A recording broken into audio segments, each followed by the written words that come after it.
Hello, everyone, and a warm welcome to all of you for this next edition of our webinar series. My name is Linsa, and I'll be your host for today. So today's topic is why 80% of IT services and ISVs fail at scaling and how to be the 20%. So this series is our way of sharing what we have seen and learned while closely working with IT services, ISV, and PSA teams. So today's session is less about theory and more about what actually works and what does not.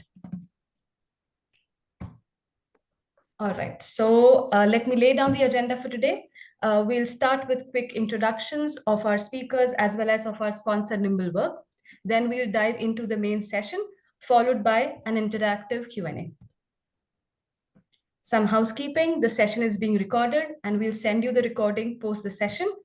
There's a Q&A box in the Zoom panel, so please make sure that you put in your questions, your suggestions, your feedback in that, and we'll take them up post the session. All right, so let me quickly introduce our speakers. Mano Cherian, he's the VP of Business Development with Nimblework. He has been in the business for 20 years and he has helped major companies throughout the industries and is the go-to expert for organizations to optimize how they manage their work. Also with us is Mahesh, our co-founder and CMO. He's the driving force behind our marketing and overall strategy. He's a recognized fellow by Kanban University and a Kanban coach and a trainer. So a quick word of our sponsors, Nimblework. We have been pioneers in web-based project and work management solutions for over 2 decades now, and we serve over a million users worldwide. We're headquartered in Cupertino, California, and we have offices in Americas, India, Europe. You can learn more about us by visiting our website, nimblework.com. So this is the suite of products that we have. Our product portfolio is quite diverse and covers the entire value stream of work management, from strategy with portfolio management and OKRs to execution with project delivery and even managing day-to-day work. We offer solutions for agile, hybrid, and traditional approaches.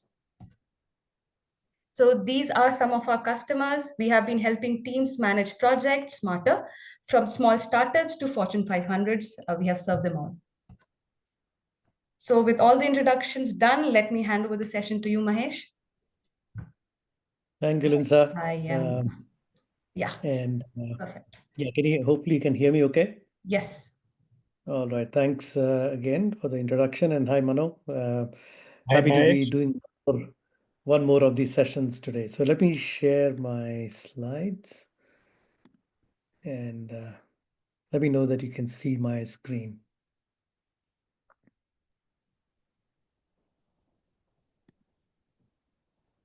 All right.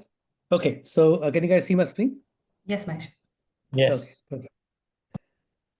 All right. So why 80% of IT services and ISVs fail at scaling?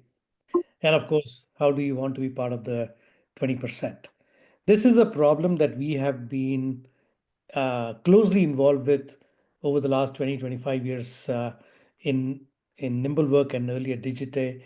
And before that, in our past lives, we have been involved with IT services organizations. And we know some of the challenges that these companies face in terms of successfully delivering projects to customers. So this is truly a subject or a topic close to heart. And especially because we have, through the products that we've delivered and the solutions that we have helped our customers build using our products, we have really been able to help them become much more effective at project delivery and successful client relationships. So in 2025, what are some of the things that we can see? So the overall scaling problem, why 80% of IT services and ISVs fail? And Mano, feel free to jump in anytime you want to share anything from your side. So firstly, widespread revenue shortfalls.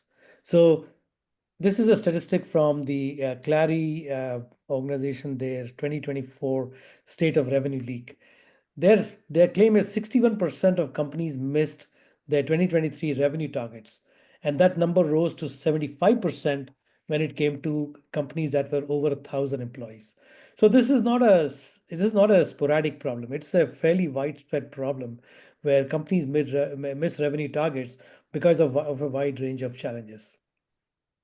There is failure from complexity. So large, especially large scale initiatives, large projects, large programs, they often fail due to problems that we know very well, scope creep, and especially integration challenges. When you're rolling out these large solutions, it has to integrate with existing systems, existing ecosystem of other tools and applications.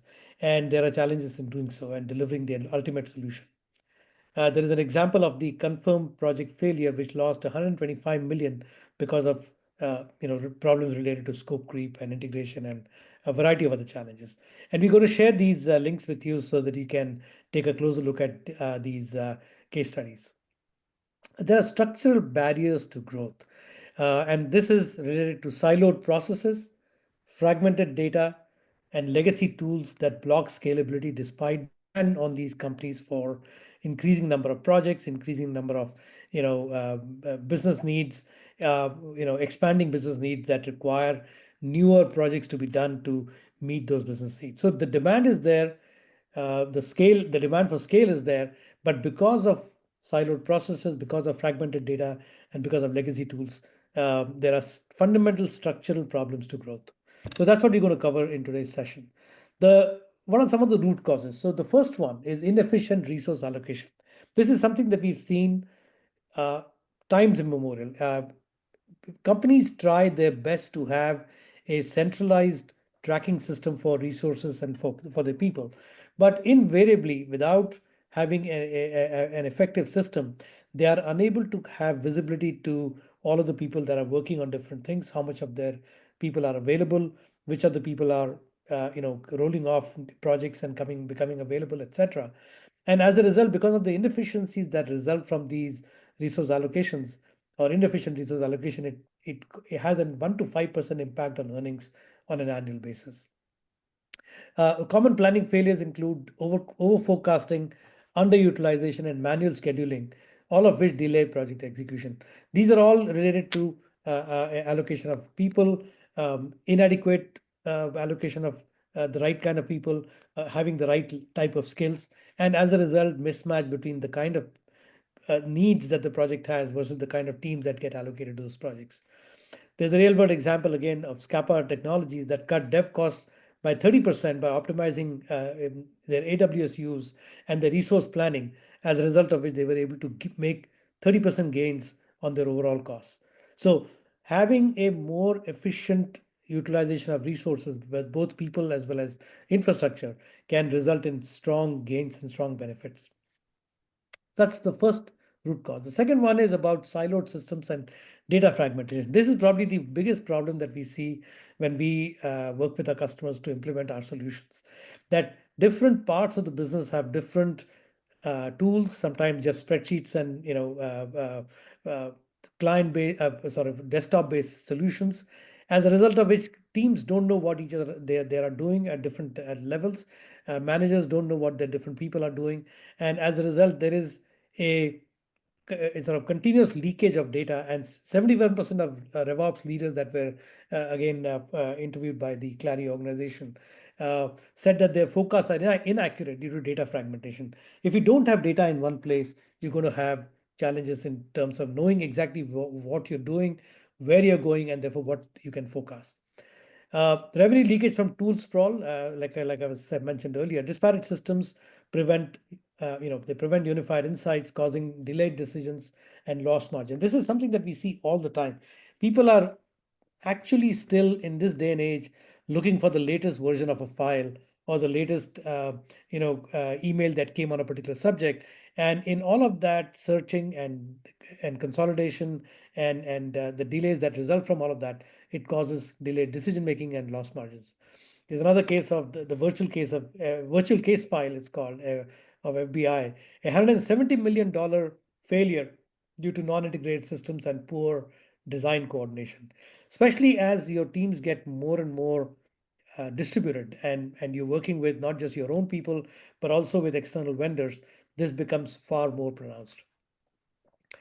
A third problem is weak project financials and forecasting. This is something that projects have suffered from historically for a variety of reasons: a lack of understanding of scope, changing of scope, poor resource allocation, poor costing of resources and all kinds of things. So variety of these things cause lack of project financial discipline and poor forecasting and therefore loss of data. So one of the key reasons is bad CRM data.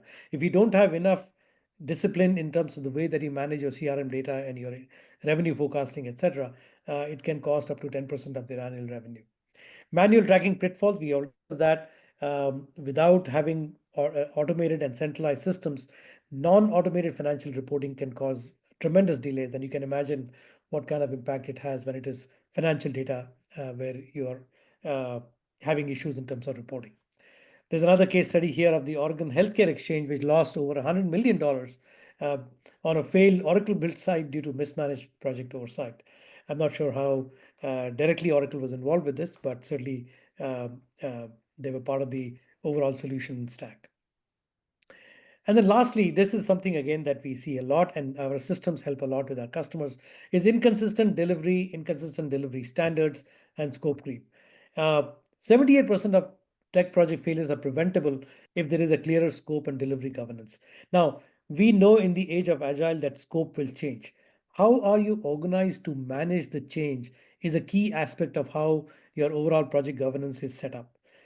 If you're not set up right from the beginning to manage the scope changes that will happen while still delivering something on time for your business, for your customer, you are going to have challenges in terms of lost revenue, lost business value to customers. Uh, and of course, the moment you have scope drift, it causes margin erosion because it starts to eat away into your project revenues and it start reducing the margins, and you start facing project losses. And again, there is a excellent case study about the London's ambulance tech system collapse on launch due to overreach and delivery gaps. And again, these case studies are provided as part of this thing. So what is the path forward? So the key takeaways for us have always been that you can avoid revenue leakage if you can deal with the inefficiencies of running your project operations. You can unify the data silos, improve forecasting, and manage your scope creep well. Scope creep doesn't mean fixed scope, it means managing scope creep well. Having a platform has amazing advantages, and therefore your next step, if you're not there yet, is to take a look at our platform to see how we can help you plug the leaks and unlock operational scale. And I'll encourage you after this webinar is done to book a demo with us today. So with that, I'm going to hand it over to Mano. Mano, all yours.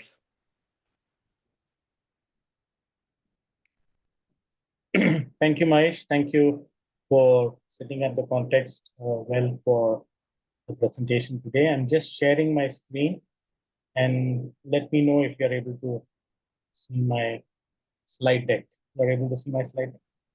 Yes. All right, great. So, so we will just summarize what Mahesh had explained in his slides, where he has given a broad overview on the current landscape as far as IT service and ISV service delivery is concerned. If you were to further categorize it, they get categorized, or the inefficiencies that is resulting gets categorized on two primary buckets. One is related to delivery, and the other one is related to profitability. Any service delivery project has two stakeholders.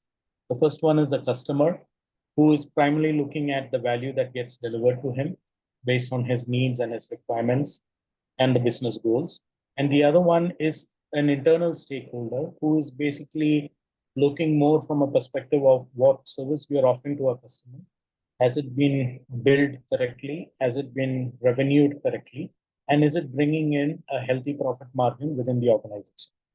Now, if you're only focusing on one of these two pillars, it will obviously result in failure. If you're focusing more on delivery without focusing on the revenue, then it is going to be a loss-making project, which will not scale in future. And if you're only focusing on making revenue and not focusing on delivery, then your customer is going to be dissatisfied. It will not help you in creating or fostering a relationship of trust, and it will not help you grow further. So these two are very important. How do I make sure that we have an ecosystem in place where from a delivery perspective, the customer needs are effectively taken care of and consistently taken care of. One of the challenges which we have seen with some of our customers is they have the same delivery process defined at an organization level, but it is institutionalized in various degrees at various across various teams or across various. So you will see certain pockets of projects uh, engaging well with the customer and delivering well with the customer, whereas certain pockets they are facing challenges. So the question is, how do we meet customer expectation? How do we deliver consistently? The customer gets the same experience across all teams they are engaged with and involved in. That will obviously result in growth. And at the same time, how do we make sure that the financial goals, the business goals that has been defined with the customer from a revenue perspective is also being looked into. So that is where having an ecosystem that helps that addresses these two is important, and that is how it will make your service delivery engagements successful. Very few minutes on the next slide. So this is again purely based on our experience. We have been in this business for the past 20 years. We have worked with customers who are 50-man organization to customers with over 200,000 resources distributed across various global sites. So we have significant experience, and what we have seen and what is some of the best practices that gets adopted to make sure that your services are scalable is standardizing the methods and workflow. What works well? What is your best practices? How do I make sure that it gets inherited by newer projects, newer teams, so that that success and that experience can be given to customers? Have adequate tooling and automation in place and remove a lot of human mundane efforts that are involved in managing projects. So this will, first of all, give you speed as far as execution is concerned. And second, it also reduces error. And the third one is one of the greatest challenges in an environment where you're delivering services, especially to IT teams across organizations, is getting information at the right time to take the right decisions. All of this basically gets addressed if you have adequate tooling and automation in place. Having flexible resourcing, and this is one of the key challenges which Mahesh has explained in a slide, and this is true. It is not just identifying resources who are free, who are available, who can be allocated to a project, but it is also about identifying resources with the right skills and with the right revenue dimensions. You don't want to allocate an overpriced resource to a project where you have certain financial constraints. You don't want an underpriced resource to be allocated to a project where the customer value is of significant importance. So how do I identifying a resource is easy, but how do I identify a resource with the right skills, the right set of experience, worked on similar domains, and then having the right revenue band and to a project to make sure that you're able to deliver, and also you're able to make the overall engagement profitable. Aligning delivery and scope and revenue to your project goals is important. Having a robust framework where you are able to track risks and change. And this is very common in any service delivery engagement. You will have a lot of risks that are creeping up for various reasons. It could be logistical related, it could be infrastructure related, it could be resource related. But how do you make sure, since the timelines are very important, and since when you get into a fixed price kind of an engagement, it is very important to make sure that there will be no bottlenecks in the future.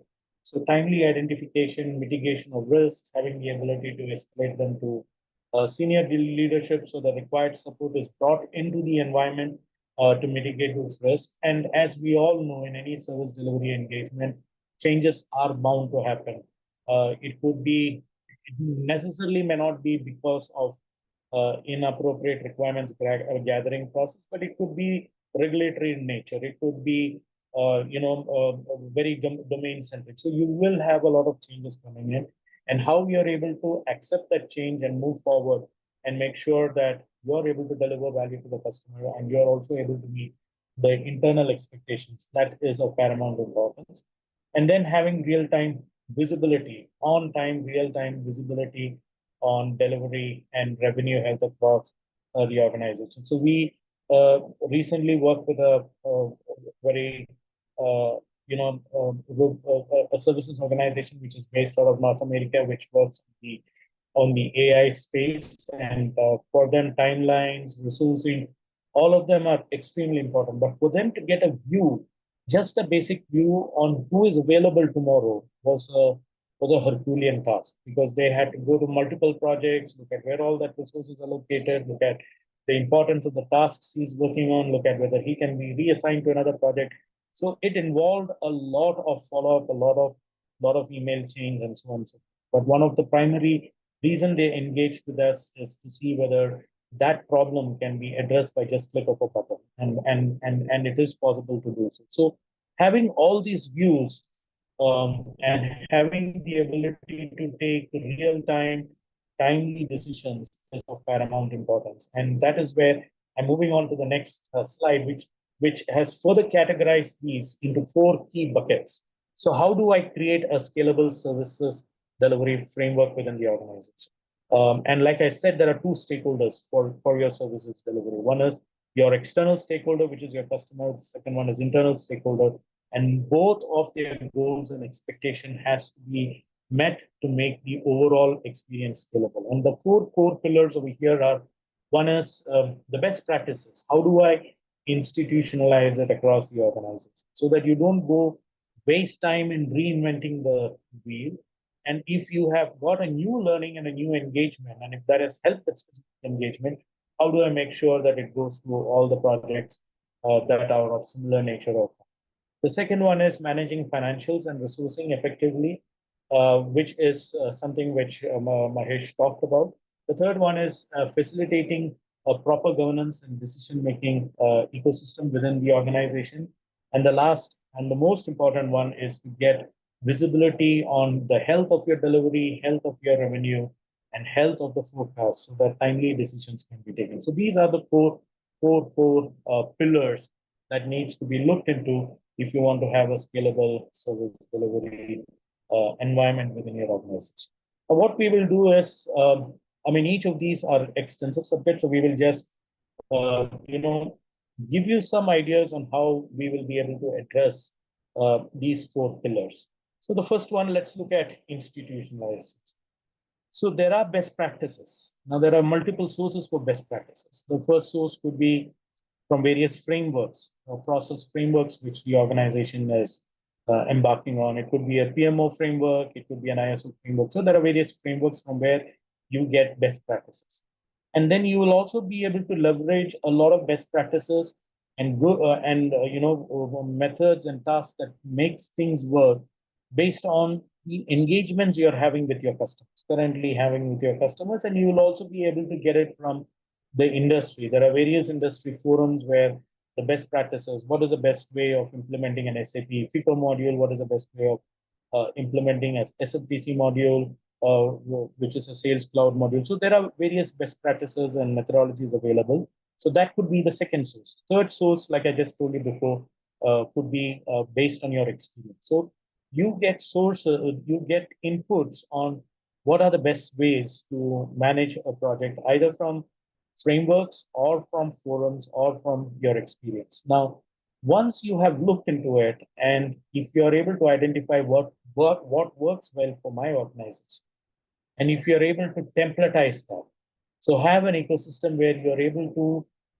create templates, service execution templates for various flavors of service execution which you're offering to your customers.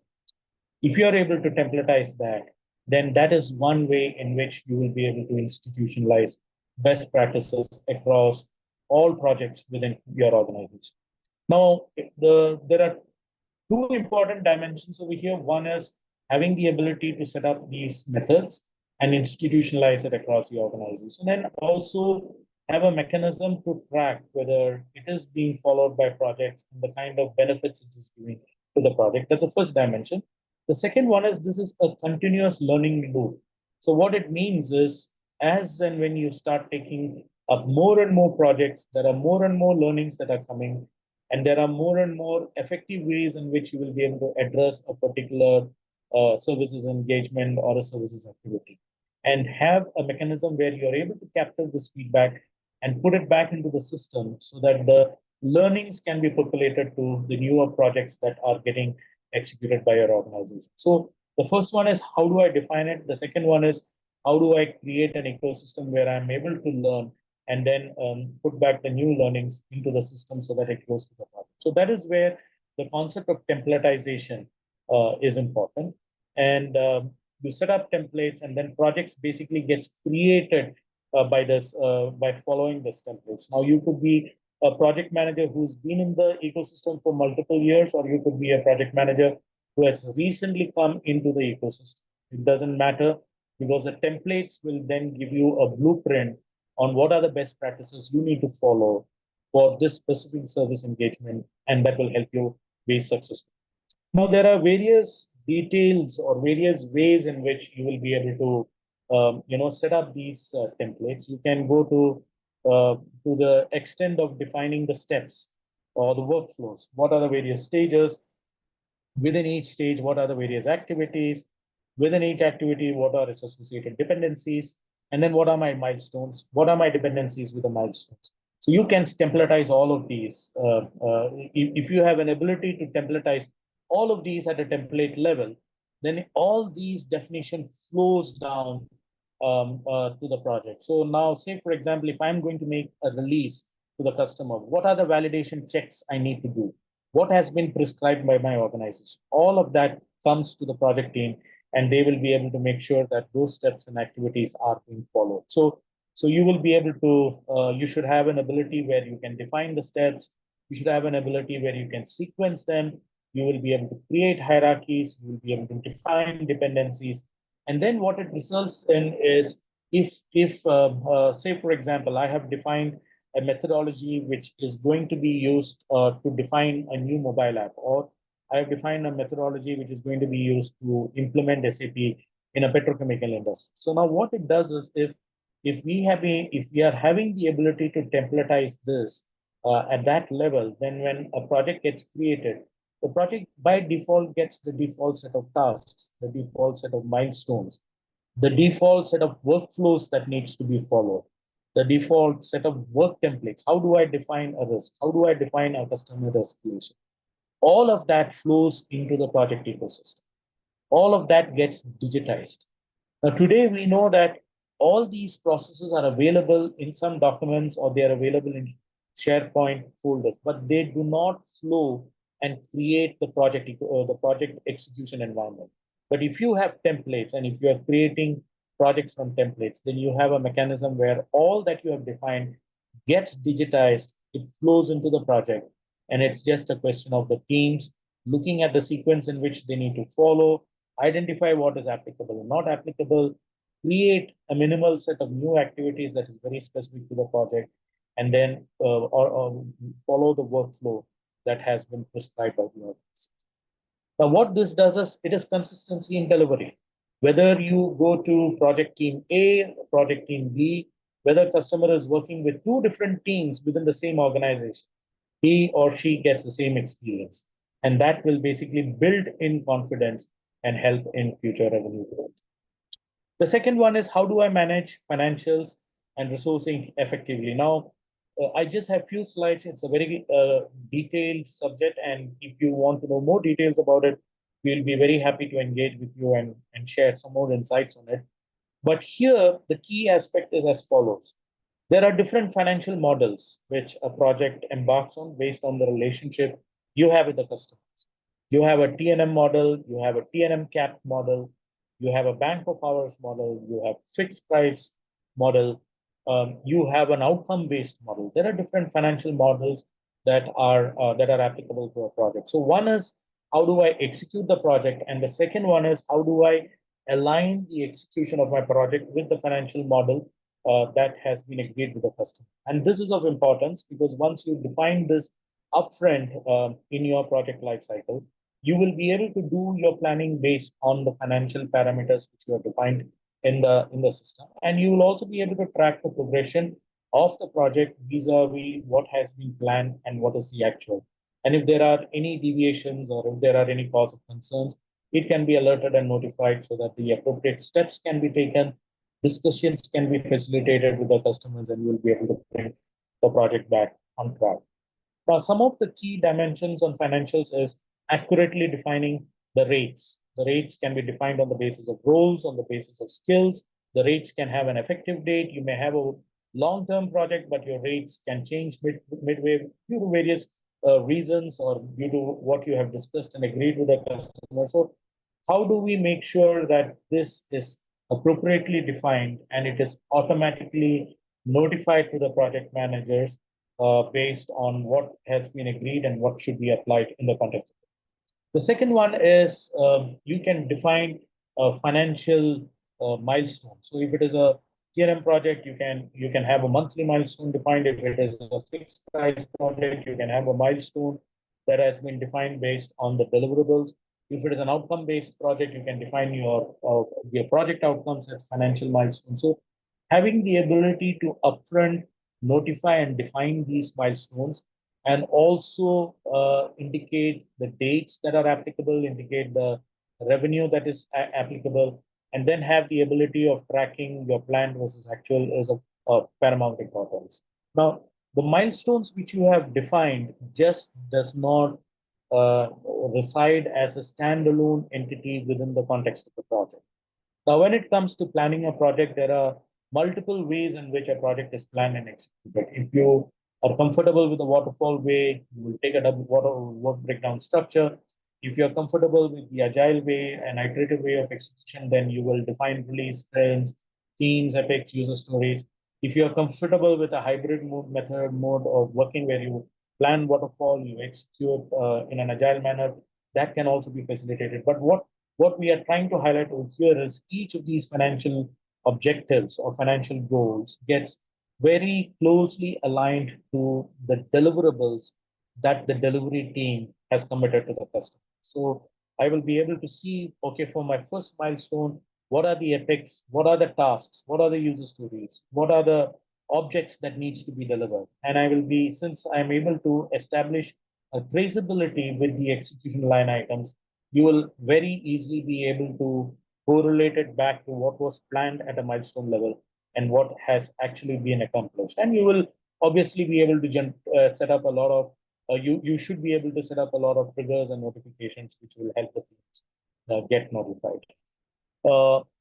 And then the next important, so from a financial perspective, it is all about defining the financial goals and tracking them to execution. But from a resourcing perspective, which is very important, so you have defined the financials, and one of the main contributor for financials in an IT services engagement is your resources. So how do I make sure that I staff the resources with the right skills and the right band so that this financial objective which I have defined over here can get accomplished? So there are mechanisms. You should have mechanisms where, for a resource level, the skill-related profiling is done appropriately. The cost-related profiling is done appropriately. It is captured in an integrated ecosystem, and then you should have an ability to search for resources based on these parameters. And you should be able to identify resources who are available. Then it is very easy to get them allocated to the project. But if resources are available, but they're working on some project, then you should be able to know which project, when they will get allocated. Can I negotiate with that service delivery team and make sure that some of them can be allocated to my project? So all of this today takes a long time. But if this information is available by click of a button, as you're just able to see here, then it basically ensures that you are able to staff the project with the right resource, with the right skills, with the right allocation duration, with the right allocation percentage, and make sure that when it comes to a billing and a revenue perspective, you're very much aligned to the financial goals and objectives in the organization. Now, we have had cases where when we work with customers, the resource is allocated to the project but never unallocated, and his cost unnecessarily gets loaded to the project. A resource is needed, but a resource with a higher price band is allocated to the project.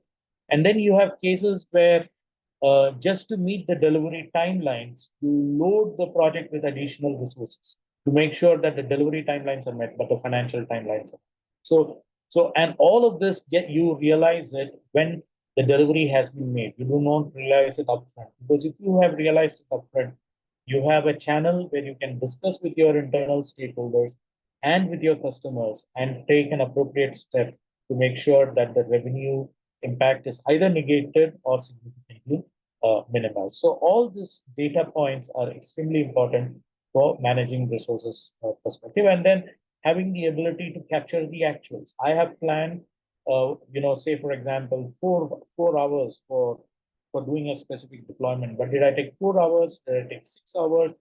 I was supposed to be billed for 4 hours, but I worked for six. So all that information gets really available if you have an ecosystem where you are able to capture effort against the tasks and the activities which has been assigned to you. It is not in. So we have worked with a customer where uh, you create a project, you assign the resources with projects, and there are two activities defined in the project: billable activity, non-billable activity. Under billable activities, you may have there is there is no further subcategorization below that. But under billable activity, you may be doing hundreds of billable tasks. You are not able to understand the task where you have taken more time. And that is an important input for you, so that next time when you're estimating, you will know that a task of this nature is going to take a lot of time. And that can be built into your estimation. So a lot of such insights will come into play if the team is able to capture time against the tasks and the activities which has been assigned.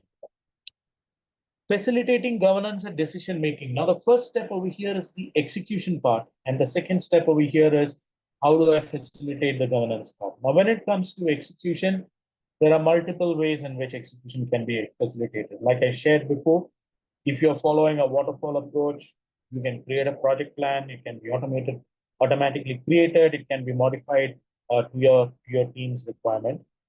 But then we have seen that most of our customers have started adopting a far more nimble and an agile way of execution. So what they do here is they focus on a milestone, and they say that, okay, for me to accomplish this milestone, these are the 2 or 3 things that I'm going to define, which is defined at a very high level. And then you break it down to the next level. You break it down to the most granular task to user story level, which then gets picked up by the teams for its execution. So having a way in which you are visually able to explain the nature of work that gets executed in a particular milestone or deliverable that has been committed to the customer, and showing that nature to your internal stakeholders and to the customers is of paramount importance, because then they really get to understand the nature of work that has gone in, and if there is some revision that needs to be done on any aspect, let it be timelines or estimates or financials, that can be easily fixed. And then having the ability to track progression, what has been completed, what percentage has been completed, that makes it of paramount importance. Having an ecosystem where you're able to effectively collaborate with all the stakeholders within the project on a task or a work that is being picked up is of paramount importance. And then, like I mentioned to you, at any point of time, you may come across a lot of changes and a lot of risks. So having a workflow in place to make sure that all of these will go through a proper review and approval mechanism by the relevant stakeholders. So all of them are informed that, okay, this escalation in effort is due to this change, or this is a change which is significantly important for the customer. And these are the things that we need to do to make sure that we are able to deliver it to the customer from a delivery perspective and from a revenue perspective. So having a workflow to make sure that all of this gets reviewed and stakeholders are notified is of paramount importance. And then at any so a visual paradigm, we have heard this from our customers, is a far more effective way of executing your tasks and activities, because you get to see visually where your tasks and activities are at any point of time. You're able to see the delays, you're able to see the blockers, and then you're able to take the appropriate decision. So having a visually representative of your delivery methods and process is of importance, and then taking through each and every deliverable activity that is linked to a deliverable or linked to a milestone in a visual manner has resulted in making sure that you're able to deliver value to your customers on time, and you're also able to align it to the financial goals and objectives of that particular task activities. And then getting a lot of insights very early in the life cycle. Like say, for example, here you're able to see certain insights which is basically highlighting tasks and activities that are likely to get delayed. And that delay has an impact. It can have an impact from a customer expectation perspective. It can also have an impact from an internal revenue expectation perspective. So if these insights are brought in through your governance framework very early in the life cycle, first day of the sprint, second day of the sprint, third day of the sprint, rather than day plus two of sprint completion, it is of great importance, so that that will help you to take in the necessary steps to reduce the impact. We recently were associated with an organization that is, shipping maintenance, and one of the challenges which they faced is once a ship comes in for maintenance, and once the maintenance activity has been completed, when the ship is taken in for maintenance, they say that okay, this is the budget that is getting allocated. But once it comes to maintenance, they start finding out a lot of things are worn out, a lot more things need to be rolled, or repaired, and replaced, and so on and so forth. They get it done, the ship has gone back to sail, and then the bills start coming in. And suddenly they realize that they have done work which is more than the allocated budget. And it then gets into a mess. You have to go for the approval cycle. You have anyway taken the services from your vendors. You have to pay them. And it goes through a very long cycle, a painful cycle of reconciling, getting the required approvals, and then making sure that all the stakeholders' expectations has been met. But if you have a method wherein you're able to catch it up front, get it reviewed and approved, and you will have no surprises when the delivery has happened and when it has gone to the field for its operation.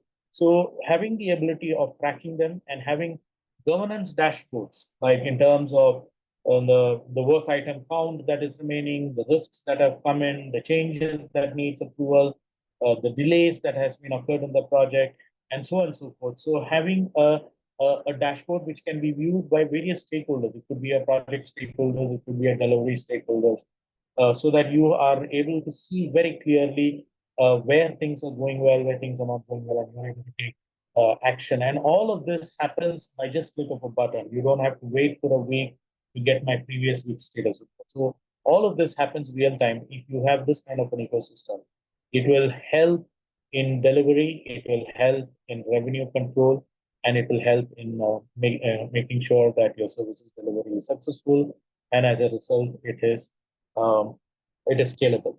Now I'm just coming to the last few slides now. I will not be able to do justice over here because we will have to obviously have follow-up discussions on this, but having an ability to view your resources across skills, across geographies, who is available, who is over allocated, who is under allocated, who is available from the month of May, who is available from the month of June, is of paramount importance. What is my capacity requirement for the month of June? How many resources are available? How many resources are likely to be released in June? How many resources can be reallocated to new projects which I'm going to onboard in June? Having this visualization is of paramount importance. Typically, what happens is this, because of lack of this view, the organization lands up hiring a lot of resources. And over a period of time, you will start seeing that the bench strength within your organization keeps increasing. Having a view on the health of projects across multiple dimensions. You can see the health indicator over here is poor, and you will be able to drill down and see which projects are not doing well. You'll be able to bring them back on track. So having, from a delivery execution perspective, having a view at a project level, at a senior leadership level on projects that are running well, projects that are not running well, risks that needs attention, deliverables that are delayed, milestones that are slipping, is of paramount importance. And then finally, getting a revenue recognized in a forecasting view. What is my forecast for the next 6 months? What is the revenue that I had planned to accumulate in this month, and what is the actual that I have accomplished based on the projects and the tasks and the activities which my team have done? Having that view at a project level and having the ability to roll them up at an organization level is of paramount. importance. So that is the quick overview on what I wanted to cover. But before I end, I just want to highlight this slide again, which is where we started from. So having a ecosystem where you're able to track your delivery, that you're meeting the expectations of your customers and satisfying their needs, and having an ecosystem where you are able to track your commitments to your internal stakeholders in terms of revenue and forecasts which you have committed for the organization. These are of paramount importance. And if you're able to get both of them in one single integrated ecosystem, then you have a framework where you will be able to scale your services. That's it from my side, Miles.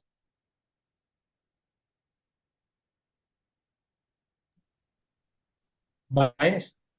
I'm on mute. Yes, I realize that. Thanks very much. Excellent presentation. And again, it kind of fully reinforced the some of the points that we discussed earlier on in the session about why organizations have a scaling challenge. So, with that, we come to the end of the main session. Linda, I think there are some questions that I saw. Folks, if there are questions, please ask them or even now. I'm going to go ahead and share my slides. If we need to share Mano's slides, we can certainly do that as well. But yeah, let's take up some questions that are there. I think we still have some time. Yes. Yes, Mahesh. All right. So let me start with the first question. We want to automate some of our repetitive service delivery tasks. What kind of automation can Nimble support? Repetitive service delivery tasks. Yes. Mano, probably that's your forte.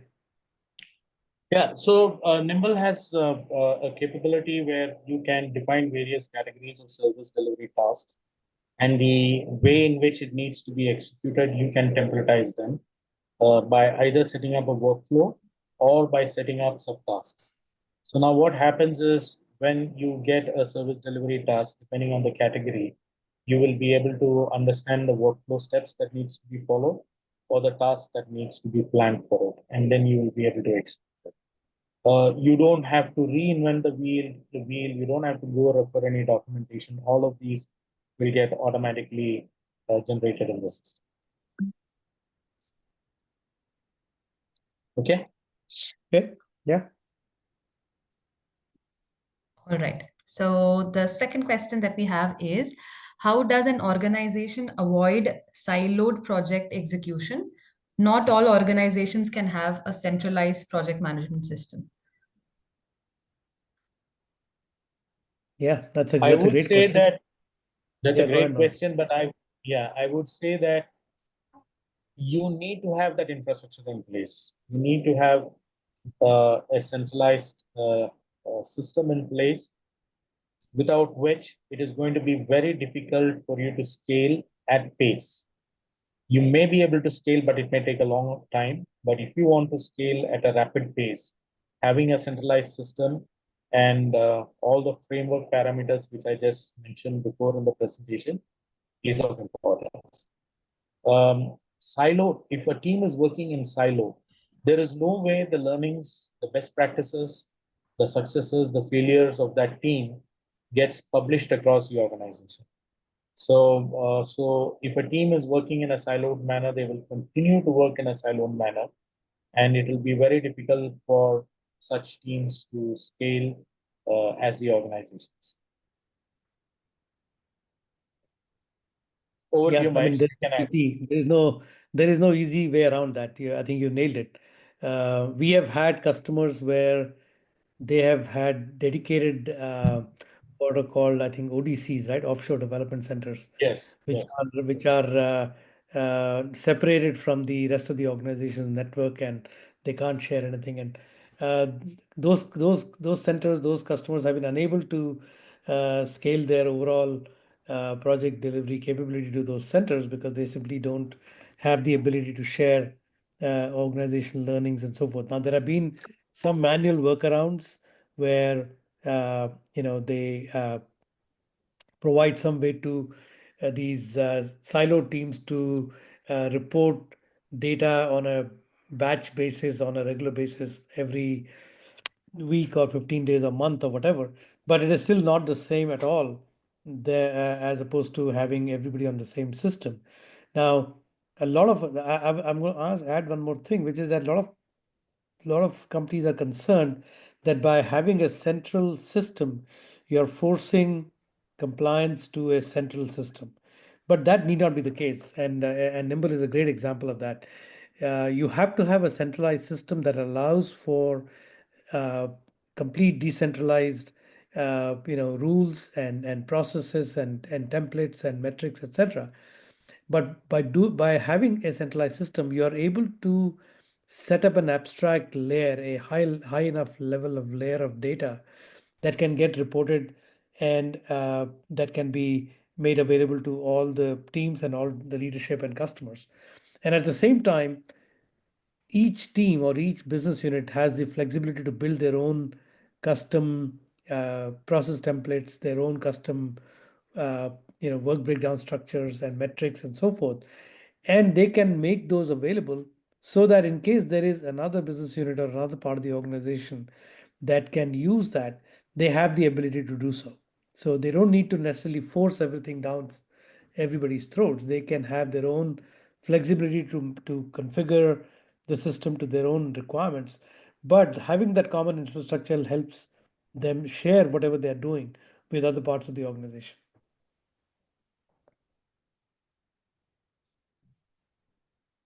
All right. All right. Yeah. So can we take one more question? Yeah, sure. All right. So, okay. What KPIs or metrics should we track to know if we are scaling profitably, not just growing revenue? What KPIs? So I'm always a little bit concerned when there is too much focus on KPIs. But nevertheless, there are a few things that we talked about today. One is about uh, having a overall process governance in place. So how do you measure that, right? You could say that there is a underlying infrastructure that's available for enabling process governance. There is evidence of people and teams sharing their work and their lessons learned and their project plans as templates, and the ability to have a common repository of sorts where you can have these templates shared, their documents shared. That's a sign of the fact that there is uh, progress being made in the direction of scaling. You're enabling infrastructure, enabling systems that help you scale.